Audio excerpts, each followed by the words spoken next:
Исәнмесез, хөрмәтле тамашачылар. Яңа гасыр каналында Кым сәгате тапшыруның чираттагы чыгарылышы.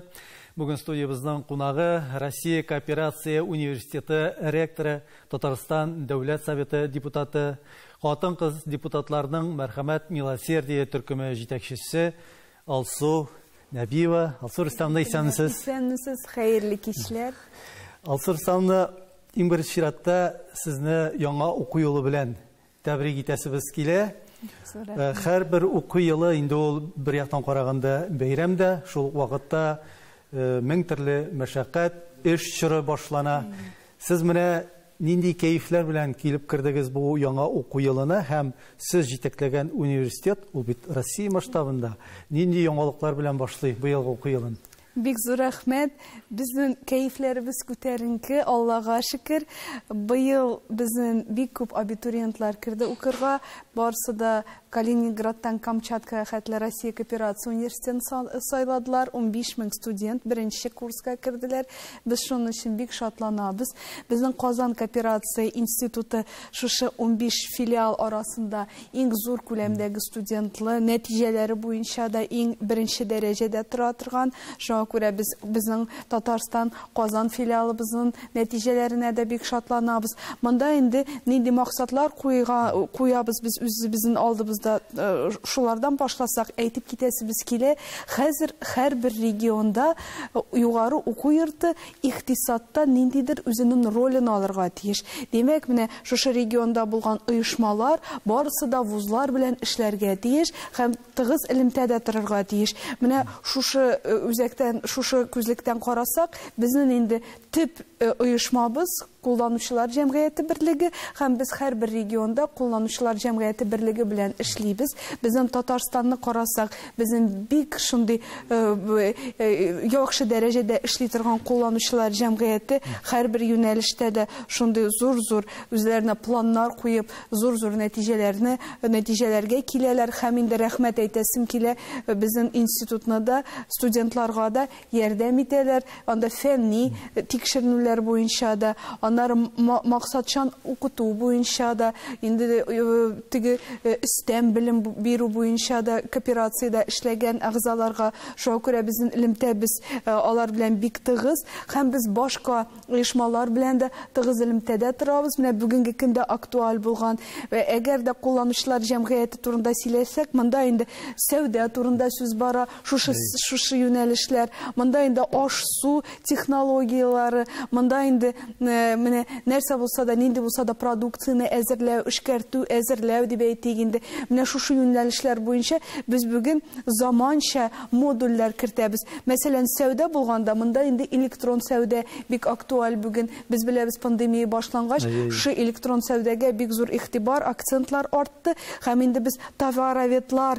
өлкәсенә шушы электрон сәүдә модулен керттек. Товароведларыбыз шушы электрон модульны укый алалар. Һәм менә төрле бүген актуаль булган, заманча эшли торган оешмалар белән эшләргә тырышабыз. Безнең студентларыбыз шушы оешмаларда практика узып, үзләренең һөнәри белемнәрен әле университеттан чыкканчы дәлилләргә тиешләр дигән без шундый фикердә торабыз. Ягъни заман сулышын тыеп эшләргә туры киләчәк. Элегрәк шундый тенденция бар иде, ул 90-нчы еллар башында югары уку йортларында, мин әле хәтерлим, кайбер студентлар диплом өчен уку. Ягъни әле аның һөнәре кызыксындырмый, инде бүгенге көндә бары тик диплом өчен генә укый торган укучылар алар шактый кимәгәндер дип уйлыйм. Ник дисәң, бүген инде теләсә кайсы эшкә алганда да профилең буенча синең дипломыңны таләп итәләр. Менә сезнең уку йортына килгәндә, сезнең чыгарылыш шәкертләрегез дип әйтик, алар ни дәрәҗәдә үзләренең профильләре буенча тормышларын дәвам итә бармы, нинди дә булса статистика? Менә без шушы статистиканы елдан ел үзебез эштән өйрәнәбез, чөнки безнең өчен бик мөһим мәсьәлә елдан ел нинди яңа юнәлешләрне ачырга кирәк. Менә бүген дәүләт тарафыннан таләп ителгән, сез беләсез инде, хезмәт министрлыгы да елдан ел нинди вакансиялар бар, шушы информацияны без күрә алабыз һәм шушы информациягә карап үзебезнең юнәлешләребезне коррекцияда итә алабыз, һәм дә яңа юнәлешләр ача алабыз. Студентларга килгәндә әйтәсе килә, елдан-ел безнең студентларның сыйфаты артып бара.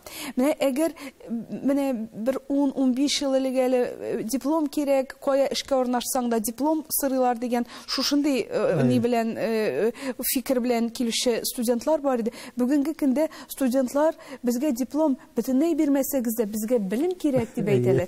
Чөнки бүген эшкә алучыларда төрле оешмаларда алар кешенең компетенцияларына карыйлар. Һәм без инде компетенциялары чын дәрәҗәдә югары булсын өчен студентларыбызны беренче курстан алып профильле оешмаларга практикага бирәбез. Бу безнең өчен бик мөһим. Без профильле оешмаларда база нигез кафедрасын ачабыз. Шушы нигез кафедрада практика укыталар аларга. Менә алар ярты көн безнең университетта укысалар, ярты көн барып шушы нигез оешмаларда эшлиләр. Бары тик шулай гына бүгенге көндә актуаль булган компетенцияларны алар җыя алалар. Чөнки безнең бар дәүләт стандарты укыту буенча, бар бүген эшкә алучыларның үзләренең таләпләре һәм алар бер-береннән 10 елга аерылып торалар. Чөнки дәүләт стандартларын кертү бик шундый авыр һәм катлаулы процесс, аны һәр көнне алмаштырып булмый. Менә ситуация һәр көнне алмашып тора, яңа технологиялар чыгып тора. Шуңа күрә менә без шушы мәсьәләләрне бер яктан булган таләпне үтәр өчен бары тик шушы профильле оешмаларга барып, алар белән сөйләшеп, без хәтта шушы профильле оешмалардан елдан-ел безнең укыту планнары бар. Алар елдан-ел алышынып торалар. Һәм без нәрсә кирәк, быел нәрсә актуаль булды, нәрсәләрне безгә яңадан үзгәртеп кертергә кирәк. Әйдәгез бергә карап битрик. Нинди профильле специалистларны бирәсез укытырга дип. Чөнки менә безнең укыту санында да менә төрле юнәлешләргә карый инде. Кайбер юнәлешләрдә 10%-ка кадәр укытучылар практик булырга тиеш. Бары тик практик. Теге теория гына түгел, менә шушы төп оешмада эшли торган укытучылар. Алар килеп укыталар. Алар үзләренең оешмаларына алып барып күрсәтәләр. Менә шушылай студентларыбыз төп оешмаларда эшләп укыса, алар инде аннары аерылып китмиләр. Мин блогер булам, мин теге булам, мин бу булам дип әйтмиләр. Чөнки алар өйрәнәләр, беренче курстан башлап күрәләр ул эшне.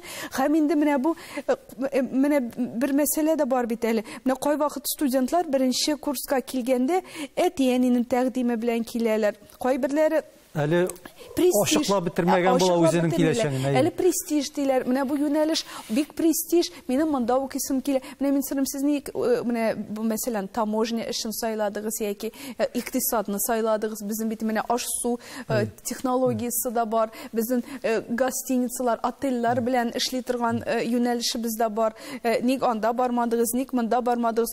Кайберләре уйлый, монсы престижрак, монсы әтияни тәкъдиме, монсы күрше тәкъдиме дип әйтәләр. Оннары менә шушы профиль буенча эшли башлагач, алар үзләренең юлларын табалар. Менә ел сайын безнең Мәгариф министрлыгы бөтен вузларда мониторинг үткәрә. Монда инде менә бу хезмәт алу буенча да мониторинг бар. Балалар уку йортын бетереп, ничек эшкә урнашалар. Һәм безнең университетны карасак, безнең 80%-тан артык балаларыбыз эшкә урнашкан. Бу безнең өчен зур күләмдәге процент. Без бик шатланабыз аңа. Чөнки калган 20%-ын да кай икәнен без беләбез. Алар я хатын кызларыбыз я декретта булалар ул вакыт. Инде демография теге националь проектын үтиләр. Я ир егетләребез армияга киткән булалар. Шуңа күрә ул процентыбыз да безнең күзебез алдыбызда тора. Без аларны карыйбыз, аларның кайтканнарын, кая эшкә урнашалар алар. Анар кызларыбыз да, кызлар өчен айрым программа бар, декретта булган. Шул демография нацпроекты эчендә алар үзләренә яңа айрым белем алалар, өстәмә белем алалар, кемдер куллана, кемдер кулланмый. Шуңа күрә алар өчендә яңа юнәлешләр бик күп. Безнең Россия күләмендә 700 уку йорты бар. Шушы 700 уку йорты арасында без 78-нче урынны алып торабыз. Бу инде яхшы урын дип уйлыйбыз без. Менә бу 700 вуз арасында эшкә урнашу буенча. Менә безнең берни кадәр тукталып киттек район кулланучылар җәмгыяте тармагына анда эшче кадрлар әзерләү мәсьәләсендә. Әлбәттә, кулланучылар җәмгыяте ул бит инде менә шушы советлар чорында ул бигрәк тә югары баскычта куелган иде, аның эшчәнлеге ул бик яхшы эшләде. Менә бу 90нчы еллардан соң берникадәр әзрәк анда какшаулар булды. Дөресен әйткәндә шулай бит. Кайберләр аның таралу дәрәҗәсенә дә җиткәннәре булды. Ягъни базар икътисады шартларында ничектер аларга менә шулай яңа юлны сайлау шактый катлаулы булды. Ә менә Россия масштабында караганда, сез бит инде бүтән Россия масштабында белгечләр әзерлисез. Бу тармак ни дәрәҗәдә сакланып калган һәм ул кадрларга Татарстаннан кала башка төбәкләрдә ни дәрәҗәдә кытлык бар, ихтыяҗ бар? Менә хәзер бүгенге көндә без карасак, менә инде 5 ел дип әйтерлек, безнең дәүләт актив дәрәҗәдә кооперациягә ярдәм итә. Монда без әйтәбез 2 төрле кооперация турында, авыл хуҗалыгы кооперациясе турында һәм 193 федераль закон һәм безнең кулланучылар кооперациясе турында. Монда инде федераль грантлар да бар, 70-30 алар авыл хуҗалыгы министрлыгы аша узалар һәм шушы авыл хуҗалыгы кооперациясе буенча безнең Казандагы институт нигезендә ревизион союз төзелде.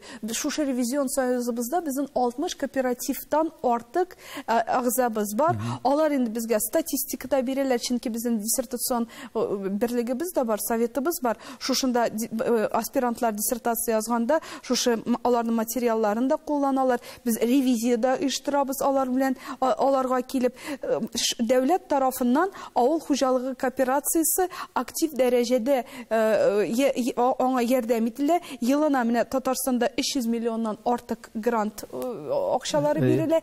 Ә менә кулланучылар кооперациясе региональ бюджетлардан ярдәм ителә. Безнең дә Татарстан Республикасында 300 миллионнан артык елына менә билгеләнгән программаларга, аннары төрле елдан ел яңа программалар чыгып торалар.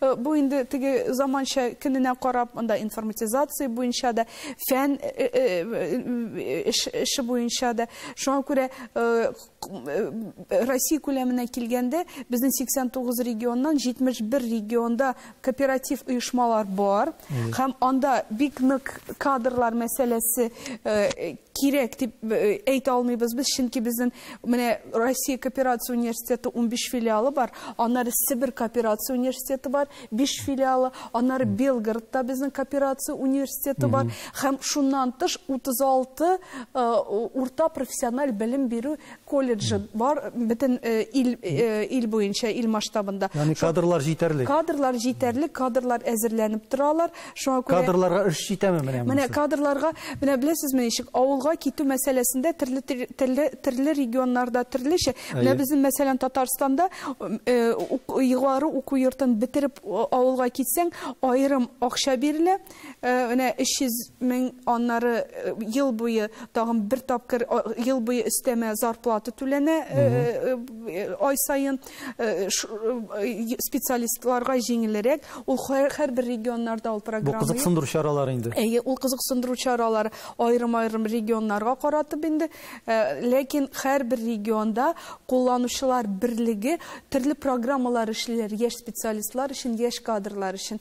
Монда кемдер тору мәсьәләсен хәл итә, кемдер өстәмә түләү мәсьәләсен хәл итә. Кайбер җирләрдә хәтта машина бирү мәсьәләләре дә хәл ителә. Монда һәрбер регионда яхшы практикалар бар.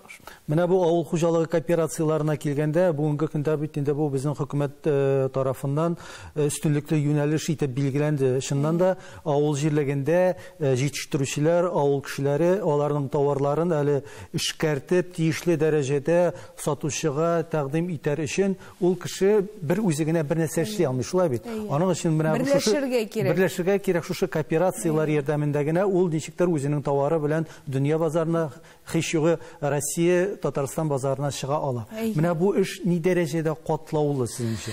Бик катлаулы бу коммуникацион эш, аннары бу, беләсезме, ышанып ышанмау эше. Монда гел рисклар бар. Менә безнең Әлки районы, мин үзем чыгышым буенча Әлки районнан, Әлки райондагы райпоның эшен турында әйтсәк, менә безнең Гөлнур Тагировна баранда райпо җитәкчесе, ул һәрбер гаиләгә, аерым һәрбер шәхси авыл хуҗалыгына барып, әле яз башлангач, алар белән аерым әңгәмәләр алып сөйләшүләр. Шу әңгәмә, сөйләшү, аннары инде ул шундый договор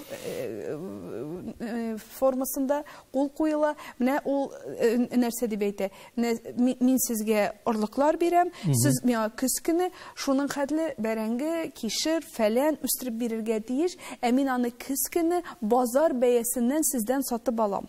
Менә шундый куллар куелгач, менә кеше ничектер күбрәк ышанып бетә, аннар орлыгы да бирелә бит инде. Менә минем рәхмәт әйтәсем килә шушы безнең кулланучылар җәмгыятенең берлегенә.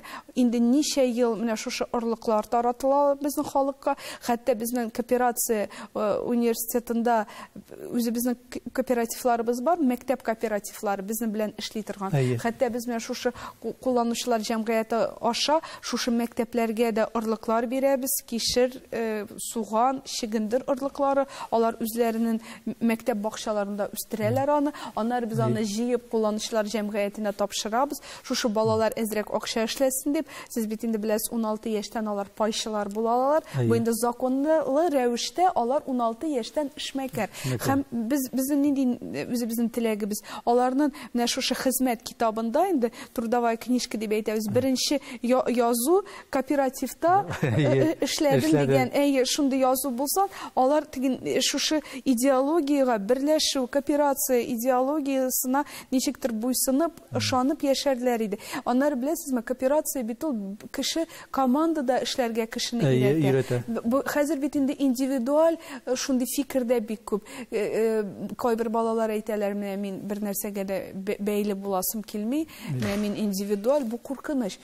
Кеше бәйләнгән булырга тиеш, гаиләсенә, авылына, шәһәренә, дәүләтенә җаваплылык булырга тиеш. Менә ничектер ул җаваплылык хисен шушы коллективтан тыярга тиеш. Менә кооперация бу бөтенләй бергә шулай әкрен-әкрен иретеп балар балаларны. Шуңа күрә без эшмәкәрлек сыйныфларын мәктәпләрдә дә ачып җибәрдек. Бу проектны без инде 2 ел алып барабыз. Төрле мәктәпләрдә эшмәкәрлек сыйныфлары эчендәге акценты кооперациягә. Монда инде кооперациядагы эшмәкәрлек. Ничек кооперативны ачып була, ничек аны регистрацияларга, нинди юнәлешләрдә эшли алалар, кая берләшә алалар, кая оптимизация мәсьәләләрен ничек уздыра алалар. Монда бит инде кооперация булганда төрле чыгымнарыңны син кичәйтә аласың. Һәм инде теге керемнәрең шуңа күрә син арта бара, чөнки син чыгымнарың аның хәтле күп булмый, берләшкән рәвештә эшләгәндә. Шуңа күрә менә шушы нюансларны, шушы нечкәлекләрне без балаларга мәктәптән башлап өйрәтергә тырышабыз. Аннары инде безгә килгәч инде аерым программаларга кирип укый алалар шушы мәсьәләләрне. Менә безнең нинди үзебезнең төп теләгебез, безнең пайчыларыбызның да саны артсын, кооперациянең нәрсә икәнен аңлаган кешеләрнең дә саны артсын. Бүгенге көндә бит инде дәүләт тарафыннан да шушы хәтле ярдәм формалары бар, шушы кооперативларда эшләгән кешеләргә. Аннары син аерым авыл хуҗалыгында шәхси хуҗалык буларак керәсең икән кооперативка, син шәхси хуҗалык булып та шушы субсидия ярдәмне дә ала аласың. Кооператив пайчысы да булып та ала аласың. Димәк, син 2 тапкыр ярдәм ала аласың. Аны кемдер белеп бетерми. Белгән тәкъдирдә дә документларны язып бетерергә компетенциялары җитми. Шуңа күрә без студентларыбызны аерым өйрәтәбез. Менә нинди ярдәм формалары бар, ничек аны эшләп була. Аннары бит кооперативлар, алар бөтенләй ярдәм булмаганда да менә шушы оптимизация формаларын кулланып та эшли алалар, яхшы гына эшли алалар, үз-үзләрен көннәрен күрерлек дип инде авылда торган халыкка. Шуңа күрә бу инструмент бүгенге көндә санкциялар барган вакытта бик эффектив күрсәтә үзен. Бүген кооператорлар безнең ил буйлап берләшәләр. Әле ничектер алар шулай күмәк регионнан регионга гына эшләсәләр, хәзер менә безнең шундый регион аша кооперациясе башланды. Мәсәлән, Россия масштабында бер регион икенче регионга үзенең продукциясын сата. Менә бу шундый горизонталь кооперация, бу да менә бик ишке ил ичендәге товар әйләнешен җанландырып җибәрергә сәбәп була. Бу бик перспективалы. Безнеңчә, шуңа күрә безгә университетка фәнни шундый ниләрдә, заказларда бирәләр. Менә ничегрәк яхшырак булыр. Менә шушы кәбестәне кишерне ритейлерларга ничек кооперативлар аша җиңелчә сатып җибәреп була. Шуңа күрә эш күп, эш бик катлаулы һәм бик кызыклы эш. Аннар безнең диссертацион совет та бар. Безнең аспирантлар өчен аерым кооперацияны өйрәнә торган без фәнни мәктәбебез бар. Шушы фәнни мәктәп юнәлеше бары тик кооператив секторда эшли һәм шушы диссертацион советта без кандидатлар диссертациясын яклый алабыз, докторлар диссертацияларын яклый. Ягъни үсәргә, фәнни яктан да үсәргә мөмкинлекләр бар. Менә bir vaqt bizning yuqori o'quv yurtlarida shunday bir tendensiya kuzatildi. O'zining profiline to'g'ri kelmagan bilgichlar әзерләү. Fakultetlar aшу, masalan, texnik vuzlardan da sotsiologlarni, psixologlarni, hatto jurnalistlarni әзерли башладылар. Менә мондый шир дип әйтик, бу коопeratsiya тармагына кагылдымы юкмы? Бу инде 90-нчы елларда шундый модага кирип киткән иде. Бу 90-нчы елларда шундый модага кирип киткән иде. Ничектер менә барысын да үзебез әзерлибез дигән кебек. Барысын да үзебез.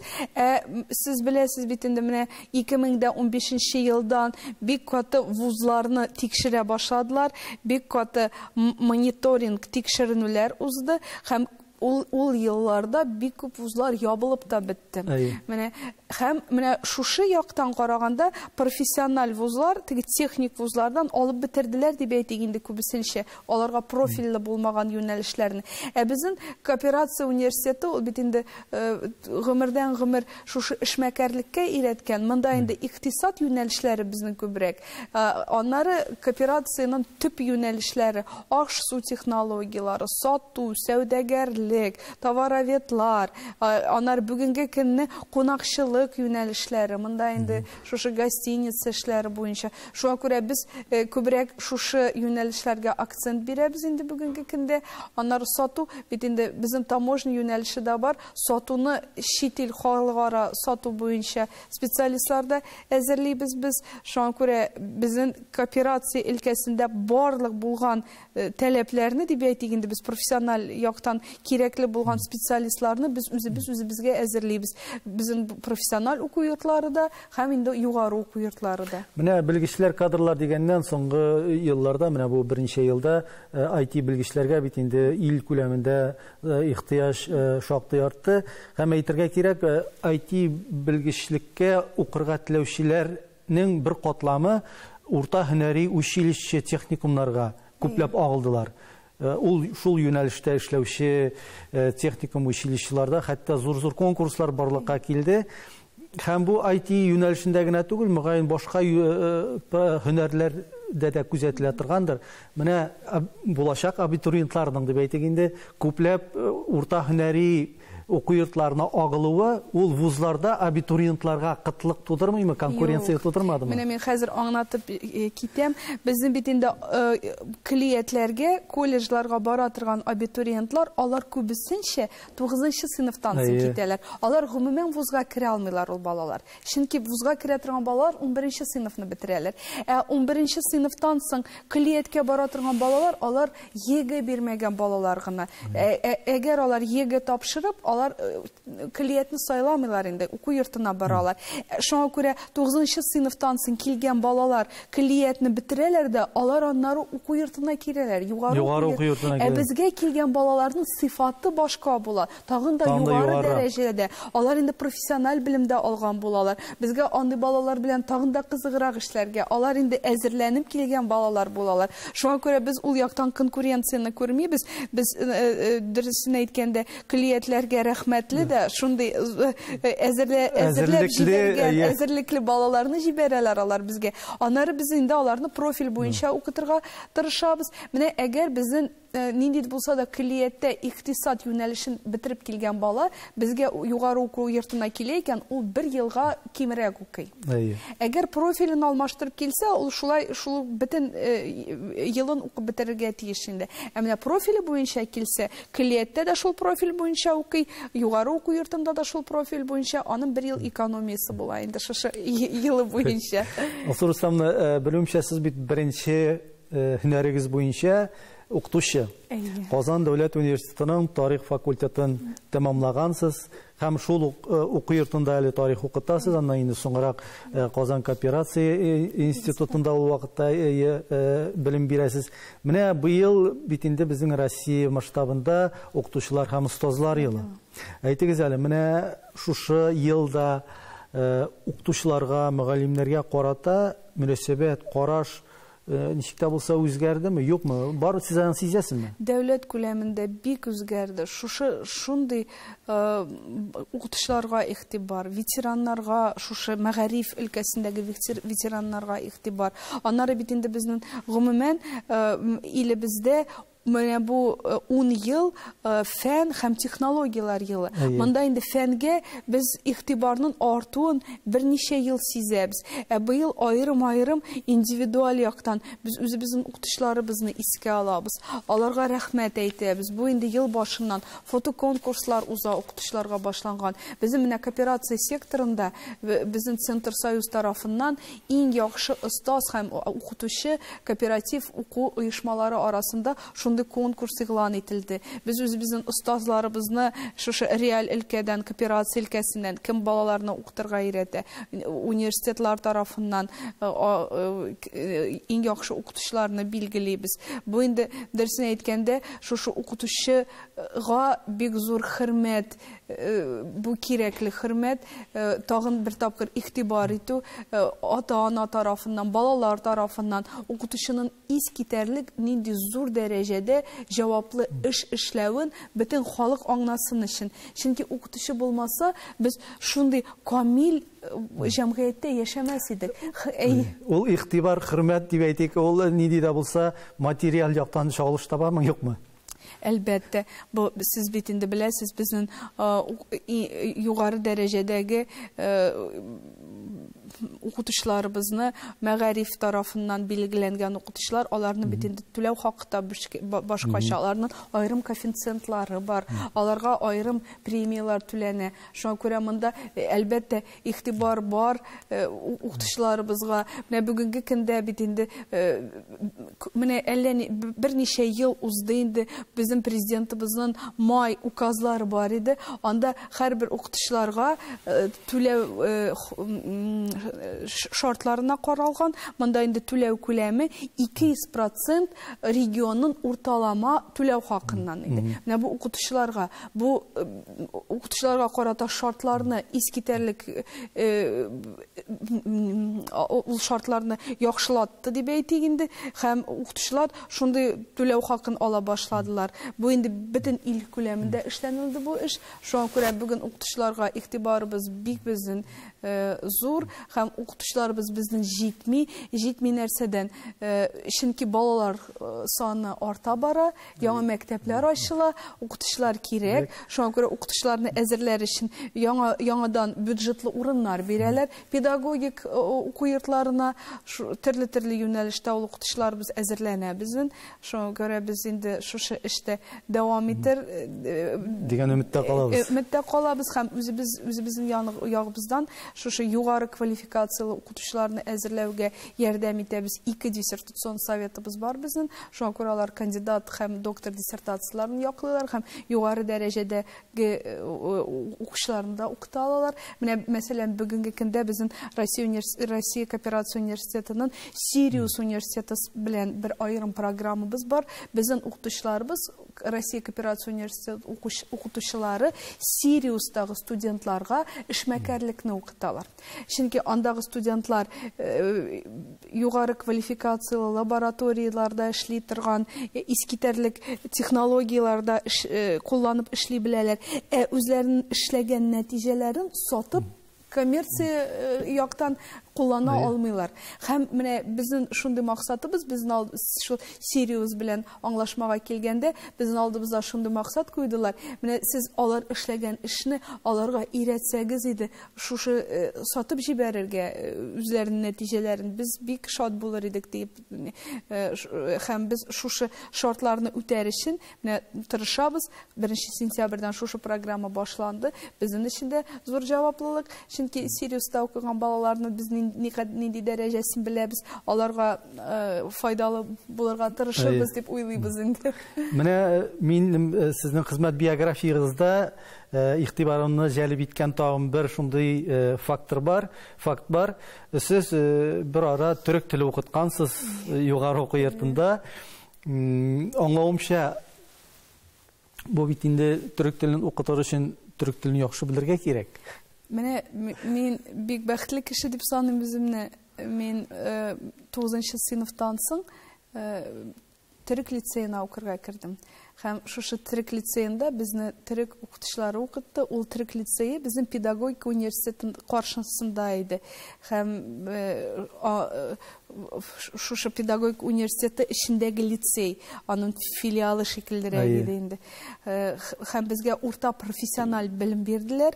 Һәм без инде 3 ел бары тик төрек телендә укыдык дип әйтеп була. Анда география, биология һәм башка дисциплиналарны төрек телендә өйрәндек. Һәм хәтта лицейны бетергәч, мин Истанбул университетына укырга да кергән идем. Мине әти-әниләр җибәрмәделәр. Син анда китеп, анда калырсың да, аннар кайтмасын дип. Шуңа күрә мин Казан дәүләт университетына укырга кирдем, тарих факультетына. Тарих факультетында без яңа история кафедрасы эчендә анда төрек тарихын өйрәнә торган департаментыбыз һәм юнәлешебез бар иде. Һәм шунда инде мин Төркия тарихын өйрәнеп калдым. Һәм университетны тәмамлагач та аспирантурага кирдем шушы Төркия тарихы буенча. Һәм Төркия тарихы буенча диссертацияны да якладым. Һәм шушында аспирантурада укыганда мин төрек телендә студентларга үзем укытучы буларак та өйрәттем. Ягъни сезгә инде башкаларны укытырлык дәрәҗәдә белем биреп чыгарган булып чыгалар. Менә мин бик рәхмәтле үземнең вакыттагы укытучыларыма, чөнки шундый тырышлык белән безне укыттылар, өйрәттеләр. Димәк, инде балаларны укытырлык булгач, дәрәҗә җитәрлек булгандыр дип уйлыйм инде. Мин бит инде аны мине тикшерделәр баштан, балаларга кертер алдыннан. Үземдә мин имтиханга белем дәрәҗәсе җитәме, юкмы? Белем дәрәҗәсе җитәме, юкмы дип тикшерделәр. Миңа бик ярдәм итте төрек телен белүем. Минем диссертация язганда да, чөнки бөтен материаллар төрек телендә иде. Мин төрек архивларында да эшләдем ул вакыт диссертацияны якларга әзерләнгәндә. Шуңа күрә менә ул вакыттагы укытучыларыма да рәхмәт әйтәсем килә, чөнки остазлар һәм укытучылар елы. Менә укытучылыктан сезгә менә сәясәткә кереп китү дип әйтик. Сез бүгенге көндә Татарстан Дәүләт Советы депутаты. Ниндидер сәбәп булдымы, тәргеш булдымы, менә бу бит инде үзгә юнәлеш барбыр, сәясәт. Менә без кооперация университеты буларак эшмәкәрләр белән эшләгәндә, мин бит инде әйтеп киттем, безнең ревизион союзда бар, кооператорлар да бар. Бик күп кооператорлар үзләренең тәкъдимнәре белән, үзләренең сораулары белән килә башладылар, сораулар бирә башладылар. Без аларны хәл итә башладык. Һәм менә ул вакытта мин үземне чыннан да менә шушы кооператорларның аларның көн күрешләренә ничектер үземнең ярдәм итү мөмкинлеге бар икәнен хис итә башладым. Һәм инде менә шунда әле параллель рәвештә безнең университет нигезендә сайлау участоклары да бар иде. Мин 10 ел шушы сайлау участокның җитәкчесе идем, рәисе идем. Һәм шушы эш вакытында миңа район тарафыннан берничә тапкыр шундый тәкъдим булды. Син депутат буласың килмиме? Шундый син эш алып барасың. Бу бит инде җәмгыять бу бит инде иҗтимагый эш күренеп тора. Аннары администрацияга да мин күп тапкыр үземнең сорауларым белән шушы кешедән килгән сораулар, мин администрацияга барам. Син кем буларак килдең монда? Ректор буларакмы? Депутат булсаң, депутат булсаң икенче төрле каршы алалар, һәм җавапта икенче. Һәм җавапта икенче. Шуңа күрә миңа шушы 19-нчы елда тәкъдим булгач, инде мин рәхмәт дип кабул иттем шушы тәкъдимне. Һәм бүгенге көндә Дәүләт Советында мин профильле икътисад һәм эшмәкәрлек инвестициялар комитеты эчендә. Ягъни сезгә бу эш буенча менә шушы кооперация тармагындагы проблемаларны һәм тормышка ашыру юнәлешендә күбрәк мөмкинлекләр ача дип аңларга кирәк.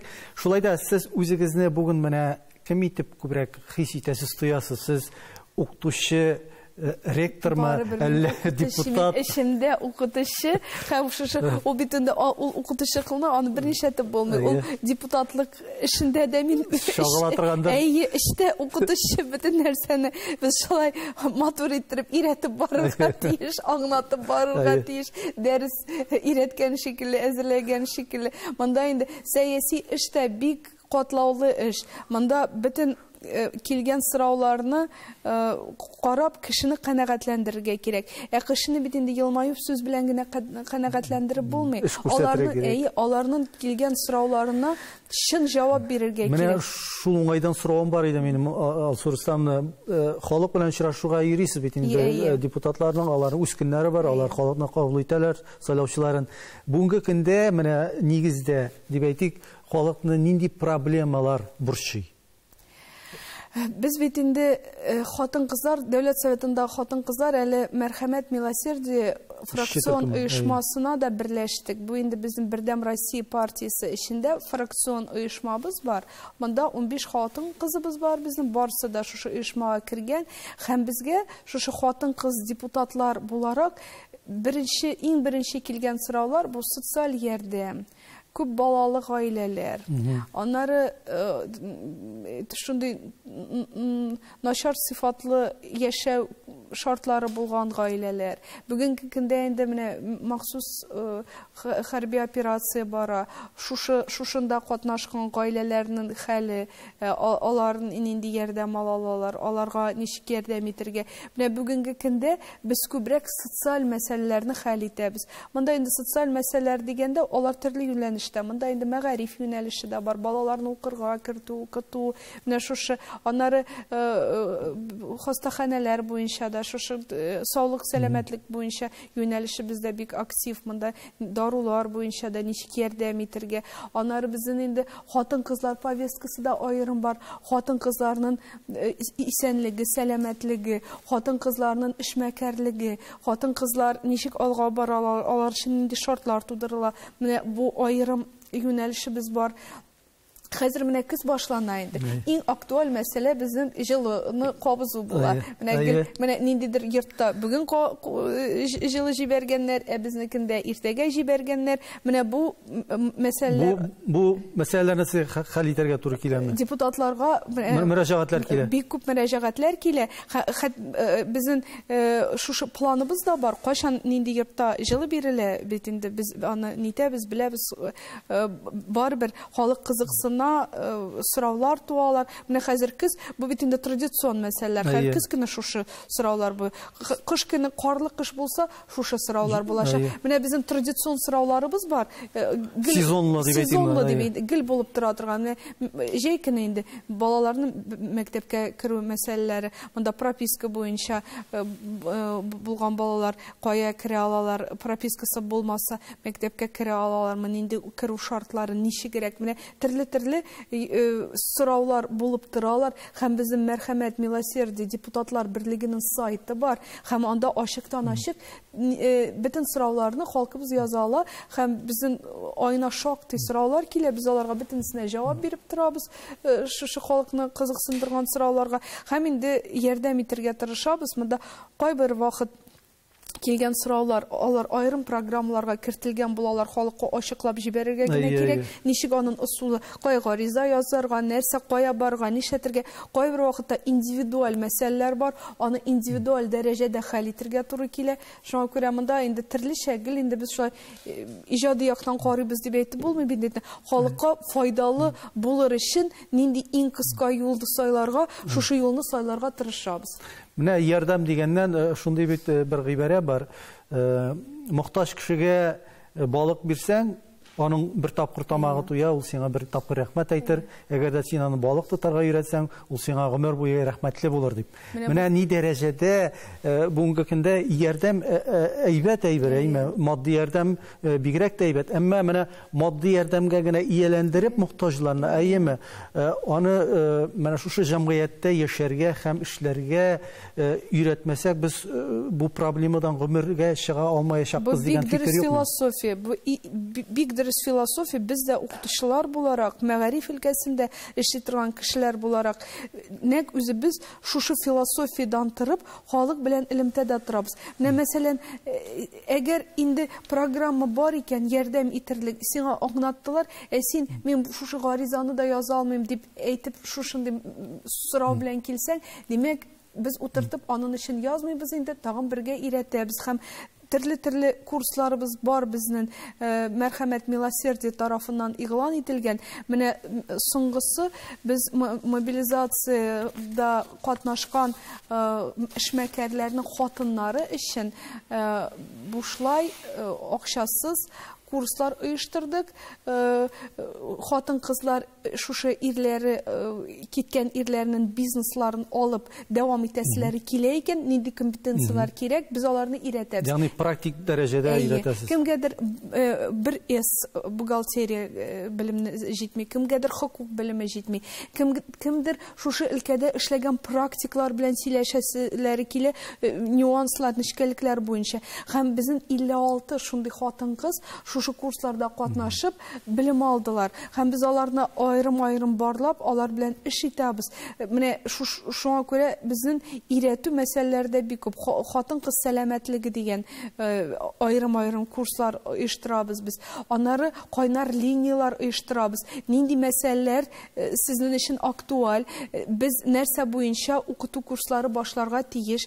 Безнең Россия кооперация университеты гына түгел, бик күп депутатлар да катнашалар. Алар эксперт буларак, спикерлар буларак катнашалар менә шушы кайнар линияларда. Аннары без айына берничә тапкыр турыдан-туры эфирлар уздырабыз һәм бөтен булган сорауларга җавап бирәбез һәм кайбер сорауларны айрым ачыклап лекция формаларында, шушы дәрес формасында аңлатабыз хатын-кызларыбызга, кызыксынган гражданнарыбызга. Сорстан, менә әйтегез әле, сез искәртеп үттегез инде Дәүләт Советында инвестициялар, эшмәкәрлек, икътисад комитеты әгъзасы буларак, менә бүгенге шартларда, бүгенге менә шушы глобаль үзгәрешләр чорында дип әйтик, Көнбатыш Америка Кушма Штатлары тарафыннан моңарчы алынган киленгән безнең инвестицияларның юкка чыга барган чорында Татарстан менә бу мәсьәләдә бүген кемнәргә таяна, ничек таяна?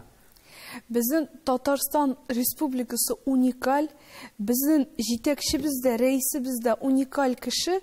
Рөстәм Нургалиевич алга карый, менә ничә еллар элек, инде безнең 15 ел элек Казанда Казан саммит дигән зур форум башланды. Монда төрле безнең ислам мөселман илләреннән партнерларыбыз килеп, безнең белән элемтәләр кырып, безнең белән яңа проектлар кырып эшләр алып барды. Менә бу санкциялар периоды башлангач, безнең бер мөселман иле дә бездән баш тартмады, борылмады, һәм бөтенесе дә безнең белән элемтәдә торалар, һәм безнең партнерлык, сәүдә эшләре дә арта бара. Һәм без инде Кытайга да карыйбыз шушы юнәлештән, шушы мөселман илләренә дә карыйбыз. Безнең Аллага шөкер балансыбыз, сәүдә балансыбыз түбәнгә китмәде. Без үзебезнең балансыбызны тотып кала алдык. Шушы яңа партнерлар барлыкка килделәр.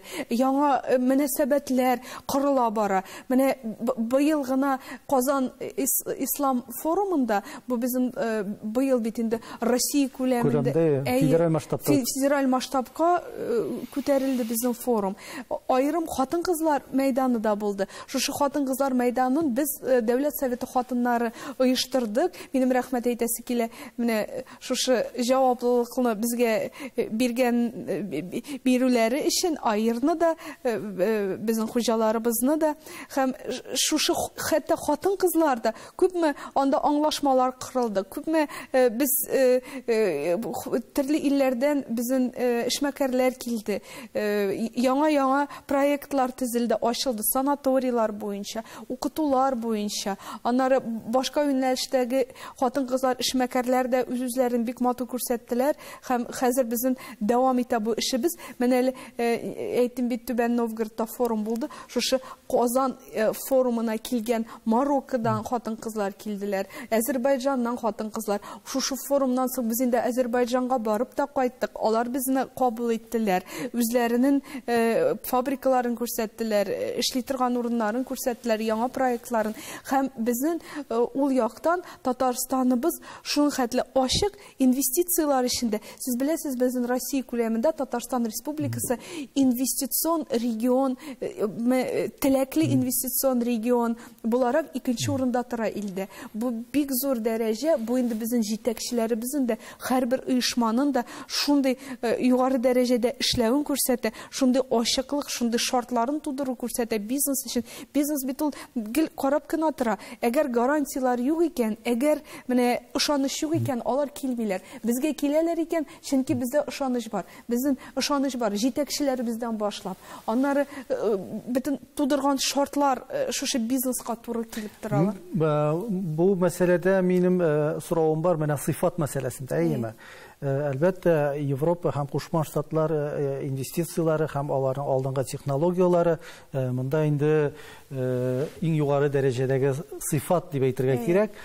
Ислам илләре бүгенге көндә алар арасында да бар югары дәрәҗәдә торган инвестицион яктан бик көчле илләр, дәүләтләр, шулай бит.